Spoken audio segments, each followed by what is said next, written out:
Speaking of drawing inspiration from the most unlikely places, we're joined this morning by Cape Town-based designer Charmaine Taylor, who's working with the Robben Island Art Company Trust. And she rescued the original fencing from Robben Island and was able to work it in 2009. And she's been working on this collection that she calls the Legacy Collection. Most inspirational. All these pieces that you see around you are, kind of products of her work. Great to have you here with us, Charmaine. How are you? Thanks. I'm very well. Thanks for having me. Fantastic. I want to know how you got to your hands, firstly, on this fencing and where this idea came from to create the Legacy Collection.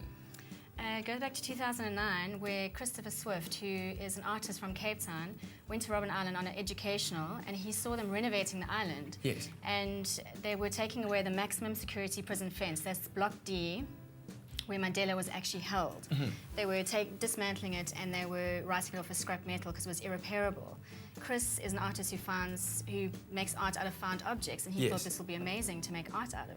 So what we've been doing since 2009 is actually creating artwork out of the fence and putting pieces of, tagging it with unique serial numbers and selling it, and 10% goes back to empowerment projects around South Africa. That's incredible. I think it's such a lasting memory, and to see these pieces, to know that you could actually own a piece of that legacy that was on Robben Island. What does this mean to you as an artist to be able to create and immortalize this part of this, I think, momentous place?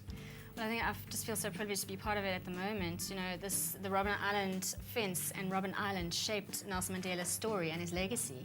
And to be able to create something that can give back to communities and to actually represent him, because he was about freedom and about breaking through barriers. And his story was, it was really about, incorporating everything and just been giving back to communities. So. Yes. Looking at the form of the pieces, you've decided to keep a lot of it original, as original as possible. Take me through what you have in your collection.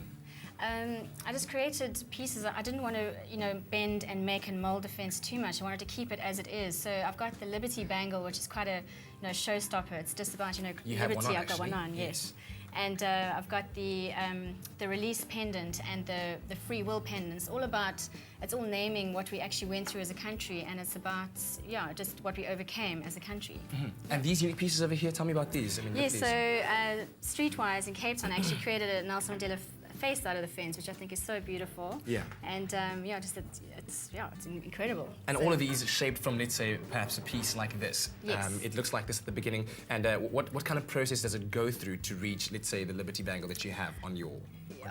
Well, each piece is actually quite temperamental. Each piece is actually, it's quite rusted, so it's bent, and some of them actually pop off, and so each piece is very, very bespoke. Mm-hmm. And this one, you basically bend it, and then I send it to get plated. It goes through about 6 processes to get plated, so it's quite a thing to actually get done. Wow. So what are you hoping to achieve finally with this collection? Well, the reason why I made the jewelry collection is to really be able to take something that was once a wall mount and to actually be able to place it on your chest and actually be able to carry it around, and to be able to carry on the legacy, and to actually, the investors that buy these pieces, you can actually pass it on to your children and your children's children, and actually be able to keep telling the story about Tata Madiba and about our legacy. Yeah, that is a beautiful piece, and all of them are, and I think that they were shaped by the times that we went through. So where can people get these pieces? How do they contact you? They can contact me on my website. It's legacycollection.org.